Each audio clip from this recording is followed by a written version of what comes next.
Hello guys, good morning. Paano mag-unregistered ng GCash account kung na-registered na po yan sa inyong device? Yes, pwede po natin na i-unregistered yung phone or yung device na kung saan na-register na natin siya sa ating GCash. Ganito lang po ang gagawin natin kung gusto nyo pong ilipat sa ibang device ang inyong GCash account. Halimbawa guys, bumili kayo ng ibang cellphone. Pero yung luma yung cellphone or yung luma yung device na naka-registered sa inyong GCash account, pwede po natin siya guys i-unregistered para mailipat po sa panibagong device ang inyong GCash account.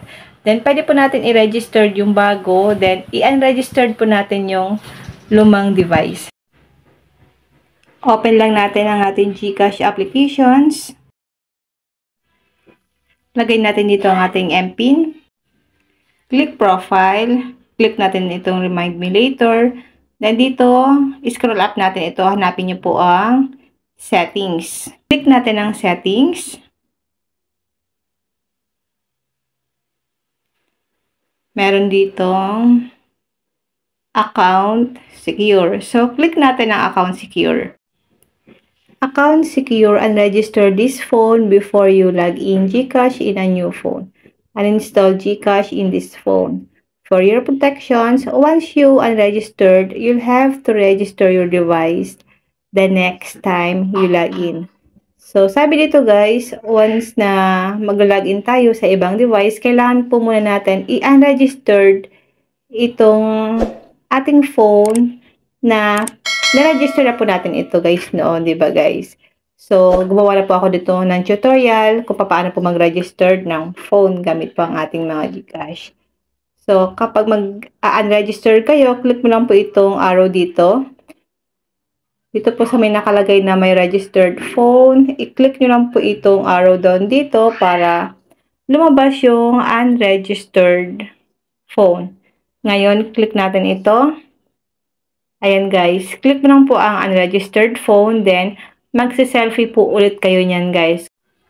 Kung ano po yung ginawa natin noon, kung paano tayo mag-register ng phone, ganoon din po ang gagawin natin dito kung paano po mag-unregistered ng phone sa ating mga GCash. So at least ito guys, once na na-unregistered nyo na po dito sa device nyo or sa device natin, itong GCash account, so pwede pa natin siya guys i-login sa ibang device. So kailangan lang po natin i-register ulit yung panibagong phone natin gamit po ang ating mga GCash. Ganun lang po guys kadali kung paano po mag-unregistered ng phone sa ating mga GCash. Maganda rin po guys na naka-register ang ating mga phone sa ating GCash. So at least po secure po talaga ang ating mga GCash. So ikaw lang talaga ang makakapagbukas niyan sa inyong mga GCash account. Kahit po alam na nila ang inyong mga password, yung MPIN ng GCash nyo, kung hindi naman po device mo na nakaregister sa inyong GCash, ang i-open nila, hindi po nila mabubukasan basta-basta ang inyong GCash. At least po, secure po ang ating mga GCash account. Basta wag lang po natin mawalain ang ating mga GCash, lalong-lalo na po kapag yan ay nakaregistered na sa inyong GCash account. Kasi mahirapan kayo once na nakaregistered na yung phone sa inyong mga GCash. Yan lang guys, sana po may natutunan kayo sa aking video. And now, thank you for watching. God bless you all.